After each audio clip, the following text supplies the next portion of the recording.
I consider myself a pretty average resident of Indianapolis, Indiana. I was born and raised here. I went to school here, and I'm currently attending Martin University to earn my degree in environmental science, just like my dad always wanted. I enjoy motorsports and home makeover shows, and I love me a good sugar cream pie. I've been called a Midwestern stereotype more than once, but only by new acquaintances from uni. By people who don't know, I haven't always been this way. Growing up, I was a weird kid. Not a wild kid, mind you, quite the opposite. Parents, teachers, other kids, everyone agreed that I was laid back and easy to get along with. No tantrums, no rebellious phase. I never caused trouble unless you want to count that one time back in middle school when I dyed my hair bright blonde. My sister threw a fit because I stole her hair products, but even that was short-lived. I didn't argue when our parents made me buy her new dye with my pocket money and just shrugged it off that I wouldn't be buying any trading cards that month. No, I wasn't wild by any means. What made me weird was that my interests never lined up with those of my classmates and friends. For example, everyone around me supported the Colts. Even my mom, who doesn't care much about football, cheered them on during big games. Not me. I was obsessed with the Chargers. If I had $1 for every time someone asked me why they were my favorite team and I had no answer, I'd have made quite a few bucks over the years. People thought it was the most random thing ever. If there had been a rivalry, they'd have thought I was trying to be edgy or like them ironically to get a rise out of Colts fans. But that wasn't the case. My dad sometimes joked that I was born with an inexplicable love of the Chargers because I got excited whenever they were on TV, even before I understood what football is. Burritos are another example. That's not a crazy thing to like, I know, but my love for them still stood out. Other kids couldn't get enough of candy, pestered their parents to order pizza at every turn, and the highlight of many birthday parties was a trip to McDonald's. I didn't have much of a sweet tooth. I didn't care for pizza or burgers or fries. I wanted burritos. Breakfast, lunch, and dinner. Anytime, any day.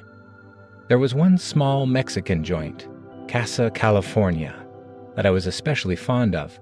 It was all the way across town and nobody was sure how I even knew about it. My parents had never taken me there when I first asked for the burritos, and since I was only 4, it was unlikely I had discovered the place by myself. There are so many more instances where I blurted out things that came out completely out of nowhere. When we were asked in school what sport we wanted to play, most of my classmates said football or basketball. I said surfing.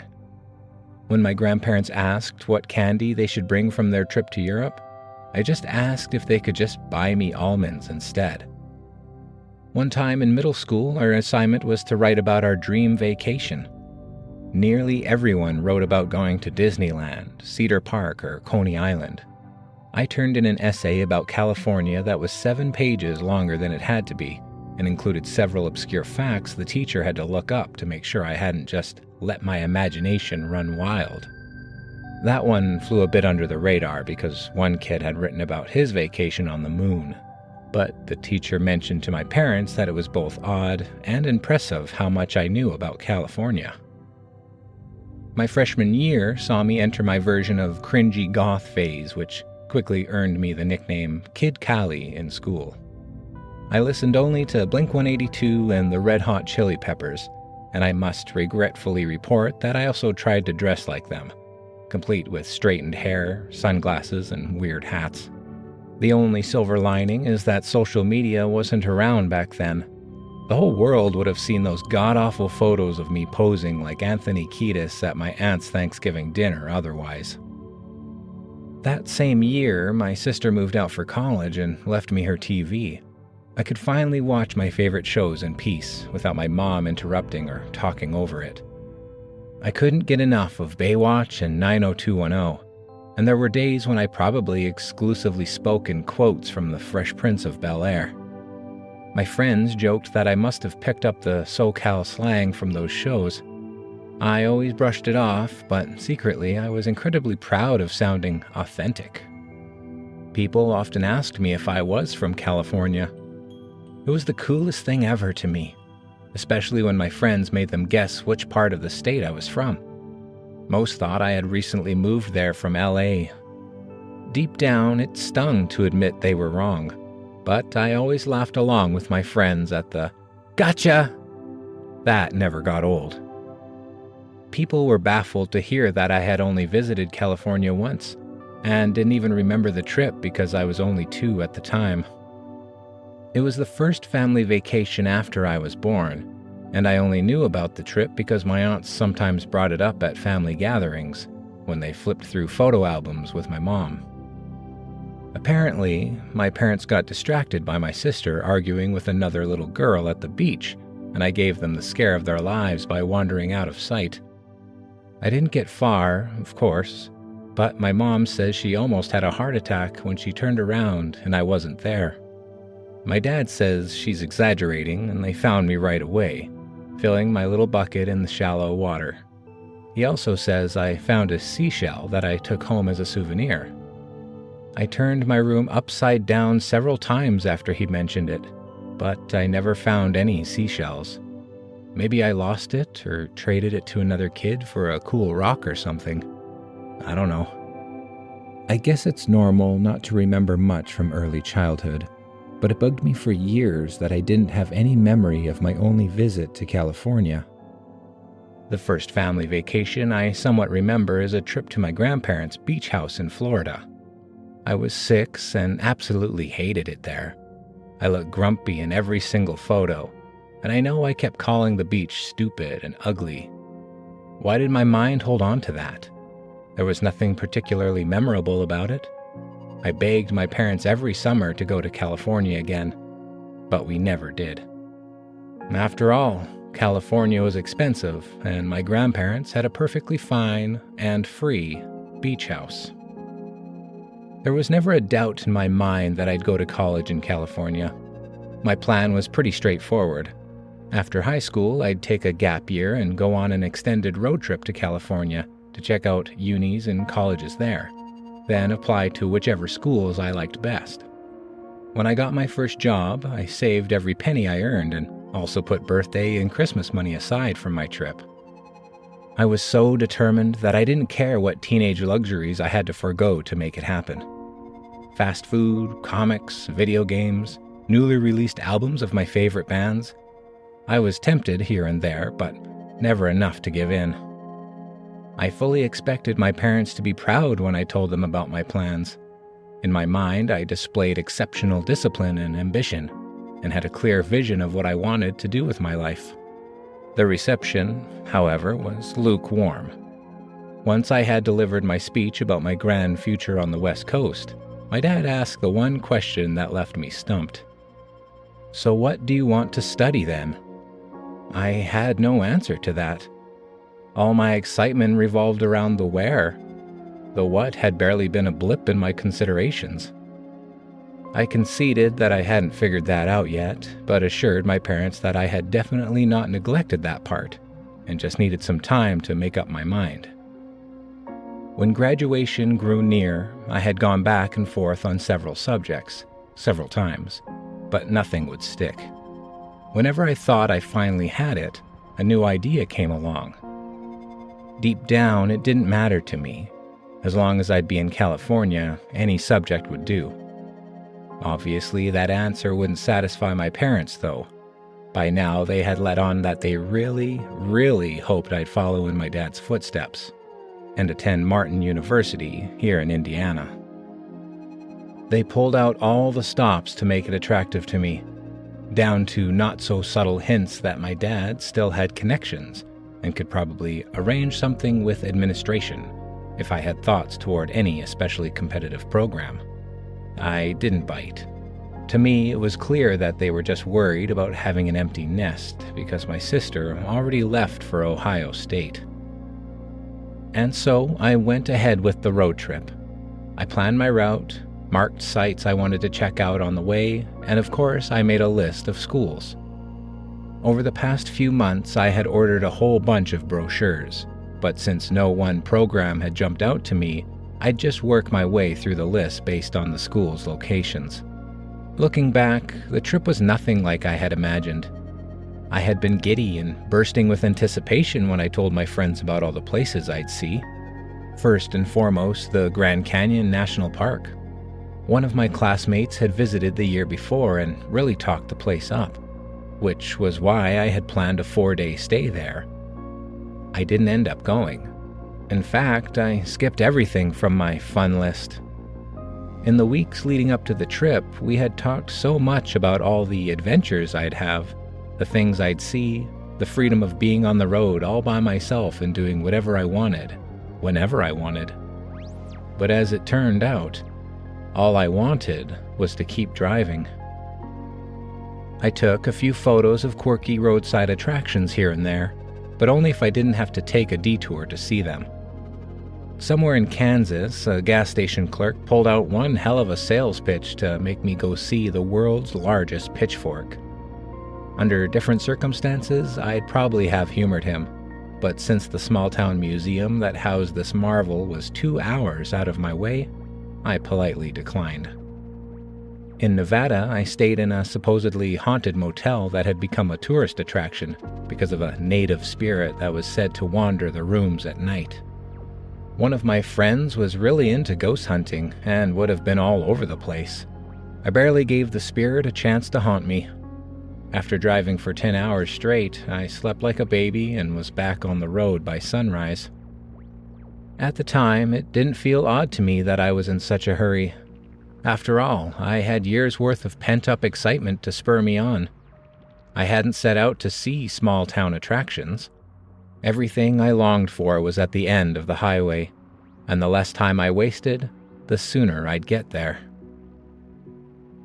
I gave up on taking photos somewhere around Colorado, with the exception of a few snapshots outside the Grand Canyon National Park. I wasn't taking them for myself anyway, and my friends would be underwhelmed whether I'd show them photos of the sites I didn't visit or not. For the most part, the trip was a blur.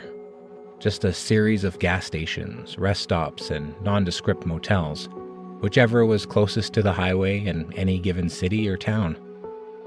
I know I drove through breathtaking landscapes, passed by historical buildings, and places people came to visit from all over the world, but none of it left a lasting impression. It wasn't memorable because I didn't allow it to be, and in retrospect, I regret that. Especially when classmates share stories about their gap year adventures or summer vacations. I wish I had such memories of my own, but I don't. The best memory from the entire trip I have is seeing the Pacific again. It wasn't even a famous or especially nice beach, just the closest one on my route. I had driven through the night because my anticipation wouldn't let me sleep or even take a nap at a rest stop. That's why I arrived in the early morning, long before normal tourists were even awake. I checked in at the first best chain motel, not because I was cheap, but because it advertised a 24/7 check-in and walking distance to the beach on its sign, and I just couldn't be bothered to wait for a nicer place to open.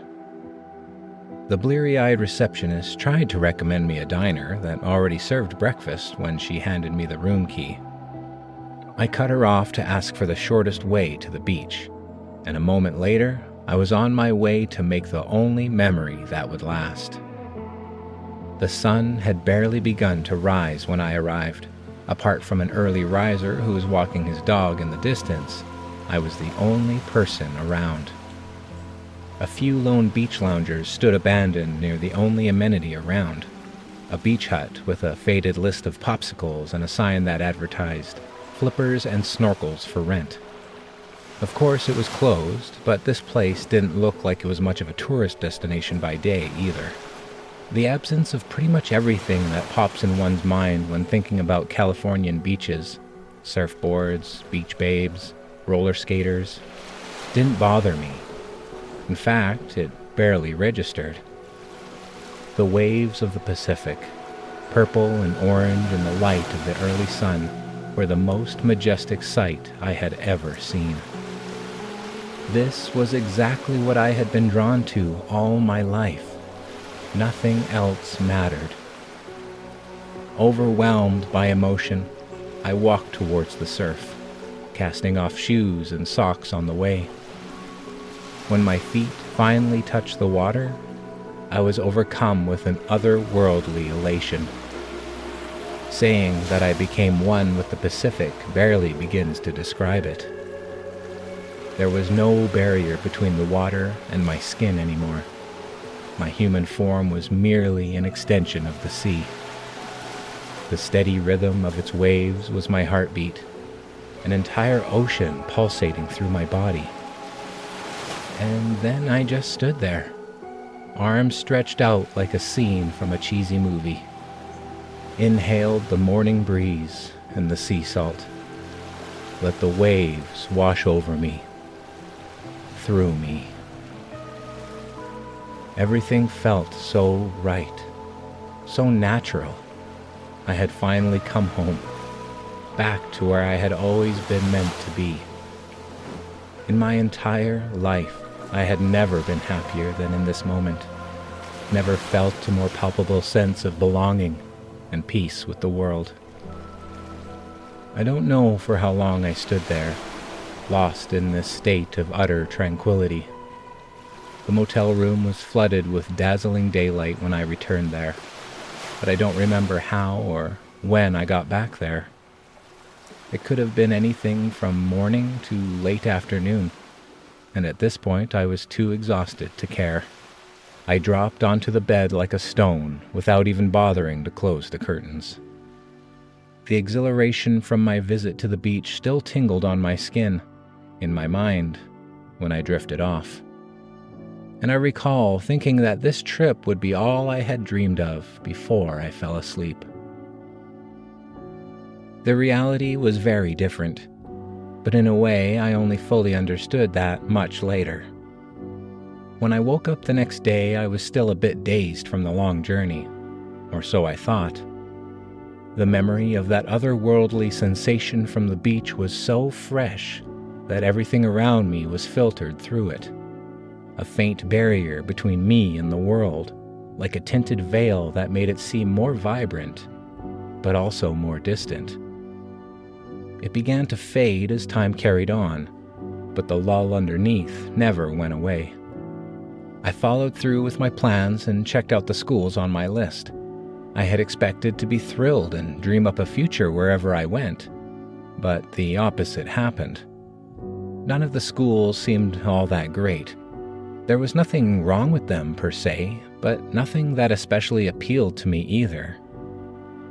During the drive, I had been worried that I wouldn't be able to decide where I wanted to study, that I still couldn't give my parents a clear answer upon my return. Instead, I caught myself thinking that maybe I should just apply to wherever my friends went, or follow my sister to Ohio State. Even the thought that staying in Indianapolis and attending Martin University might not be so bad crossed my mind. Moving across the country just felt like such a hassle. More so because the schools in California had nothing to offer that I couldn't have had at home. It wasn't just the schools that left me unexcited. The blandness and banality extended to everything I had yearned to see for so long. The authentic burritos in Sacramento tasted the same as the ones from Casa, California back home. I felt nothing when I stood outside the stadium the Chargers played in. Didn't imagine myself cheering in the stands as I had done so many times as a kid. The Golden Gate Bridge, while impressive, was ultimately just another bridge to me. I took a photo of it that one of my friends later called uninspired. At Union Square, I bought a few souvenirs for my parents, none for myself. I visited the famous beaches, Malibu, Santa Monica, Venice Beach, all of which were exactly what the tourist info promised. And yet I found them shrouded in mediocrity. None came even close to giving me a moment as perfect as the one I had experienced on the small-town beach at 6 a.m. Nothing did. All my life, I had thought I'd never ever want to leave again once I was back in California. But when I set off on my way home, I couldn't think of anything that would keep me there. It wasn't that I just couldn't wait to get going. I was simply indifferent. On the way home, I didn't visit any sights either, other than taking in a few here and there when I walked around to stretch my legs. Most of the time, I just drove and let the world pass by in silence. I had some soul-searching to do because I still didn't know what to tell my parents. Surely they expected me to have made up my mind on the trip, but I was just as clueless as before. In the end, I resigned to the best and only idea I had. I'd play the homesickness card. I'd say that I had my fill of California, and while it was a great place to visit, I realized that I didn't want to live there after all. A very compact, unadorned version of the truth. My parents were surprised, but clearly didn't want to challenge their luck by asking too many questions. They quickly admitted that they had hoped I'd see reason, and, just in case I'd really reconsider, filled out an application to Martin University in my name. All it needed was a signature to enroll in any program I wanted. Then my dad's connections would do the rest. I signed a few days later and thereby closed the rift my stubbornness about California had caused. My friends were bewildered. They said I changed so much in such a short time that it felt like a different person had come back. Some asked if something terrible had happened because the lack of enthusiasm when I talked about the trip was so out of character. A few probably still suspect I witnessed a murder or something crazy like that because the only thing I ever talk about is that one perfect moment at the beach. I am evasive, they say. Truth is, I'm trying not to be, but I barely remember anything else. It's all so dull and muddled in my mind. Schools blend together. I can't say why I dismissed one or the other. The famous attractions didn't impress me, and I only remember being annoyed by how crowded they were. Everything was so hollow, so alike. Hotels, restaurants, stores. In some cases, I can't even tell whether they were in LA, San Francisco, or Sacramento. Since I had little of interest to say, the conversations about my road trip soon died down, and people began calling me by my name instead of Kid Cali. When my sister visited for Thanksgiving that year, she took me aside after dinner and said out loud what everyone else must have been thinking, but kept to themselves. She said it was weird how I was so tight-lipped about my trip, and didn't say much when she asked why I had decided to study in Indiana either. "Talking to you feels like talking to a stranger," she said when we walked up and down on the porch. "It's almost like I met you for the first time tonight, like you suddenly forgot who you are halfway through dinner." "Yeah, I guess." That was the first time I admitted it to myself. When my friends had said similar things, I had always brushed it off or joked that my fondness of California must really have been just a phase after all. I didn't want to acknowledge that I had changed because it simply didn't make sense that I had. I couldn't think of anything that could have turned my personality upside down anyway, so I just denied it. But when my sister put it so bluntly, I finally understood what had happened. Something had left me. What had returned to Indiana was an empty vessel, a true self I hadn't been for most of my life. Whatever had possessed me for so long had stayed in California. Its home, where it belonged, where it had always been meant to be.